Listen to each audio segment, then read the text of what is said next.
I don't respect him anymore because he say I'm not gonna do what they want me to do and this and that, and then he tried to, maybe Turkey Al-Ashi told him, hey, you need to do something because you seem so nervous in Riyadh.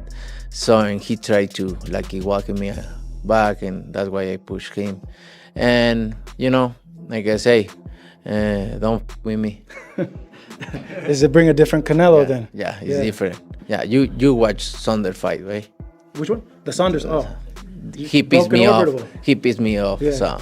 When a man who usually speaks in the ring chooses to throw hands outside of it, what happens when one of boxing's most calculating, no-nonsense killers finally loses it? It's more than just a rivalry. Now, this is personal. Terence "Bud" Crawford was just taken into custody. Yes, he was taken into custody after allegedly hitting Saul Canelo Alvarez at a terribly botched private business meeting. However, how did we arrive here? What made one of the calmest boxing champions lose it? If you like this, please subscribe Punch Vista and click the bell icon for more latest and interesting videos. But it's still unclear why Terence "Bud" Crawford was near the parking lot brawl in the first place. It was just subtle shots at first. Canelo avoids black fighters, according to Crawford.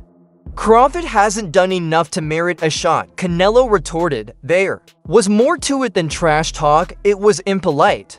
His opinion was thinly veiled, and the disdain increased each time Bud rose in the pound-for-pound rankings and destroyed another prestigious name. Crawford fought the unbeaten boogeyman, Errol Spence Jr., and went undefeated twice. Never forget, Terence "Bud" Crawford said about Canelo Alvarez that he was ducking black fighters. He stated, and I quote, "He shied away from Jamal Charlo and Demetrius Andre for a long time. When you look at Canelo's career, it's like he shied away from the black fighters. I think black fighters give him the most problems." Obviously, that's a damn lie. We've seen him destroy Austin Trout, Danny Jacobs, and now Jermell Charlo. So are we saying that those guys are not black fighters? Come on, make it make sense. Terence "Bud" Crawford was a Canelo hater. Never forget that. But Canelo refused to see him as a legitimate opponent. Let's be honest now. The face of boxing is Canelo. The cash cow is him. People are afraid to fight Crawford. Though money is not what he's after, his goal is legacy. Perhaps that's why everything came to a head. So even though you see a small fighter, when you look in his eyes, do you see a fighter that could possibly beat you? No, never. So, Never. Let's travel back 3 days to when mayhem broke out backstage at a Las Vegas charity event. It was meant to be relaxed. PR work was being done by Canelo, Bud and his group were strolling through. Canelo Crawford coming up September. What do you think about that fight? Canelo Crawford, good fight.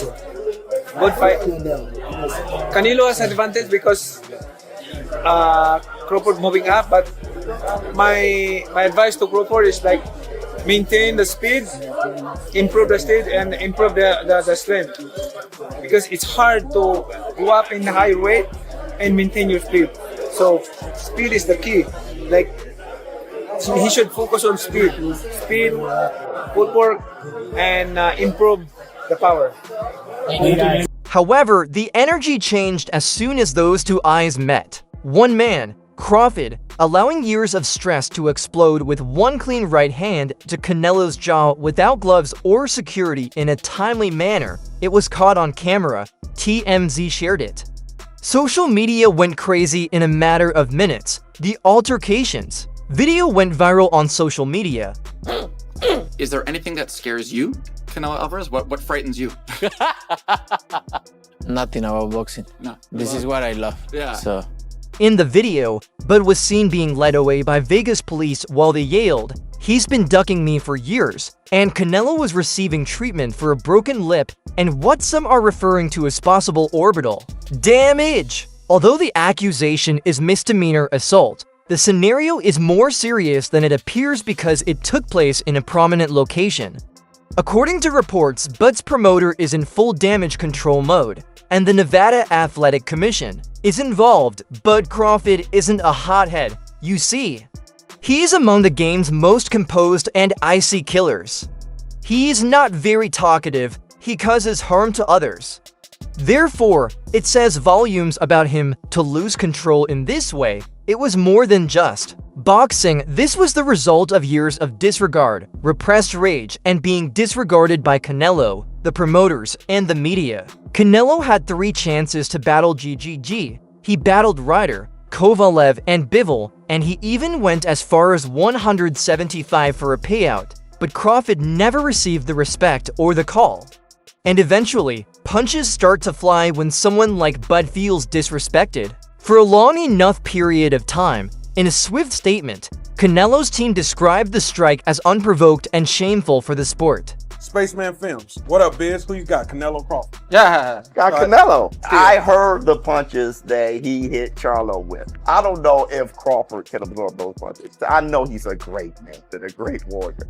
But you come from 147 to put on a better fight than Charlo. I mean, I don't even know what that means. I don't know if that means that Crawford is so great and he can do that, or that means that Charlo set the bar so damn low that anybody could do better than Charlo did last night. Do skill really pay the bill? Because that would be tested. Skill pay the bill. That's why Canelo killed him. Additionally, they made reference to potential civil action, which suggests Bud may be dealing with more than just criminal charges.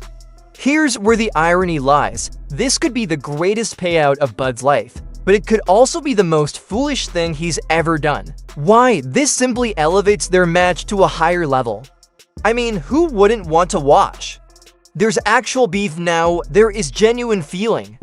Emotion sells in boxing, too. The lack of drama was the main reason why Mayweather vs. Pacquiao took -1 years to produce. Canelo versus Crawford now has a lot. And of course, look, you've accomplished everything. You're a first ballot Hall of Famer. You've been undisputed now in 2 weight classes. This would give you undisputed championship in the 3rd weight class. But not just that, you know you're fighting an all-time great, and you know that the credit's gonna go to you if you beat a guy like Canelo Alvarez at 168. Is that why you want it? Well, when I beat him. When you beat him. Definitely. You know, the stakes is high. You know, it's high risk, high reward type of fight, and I'm looking forward to it.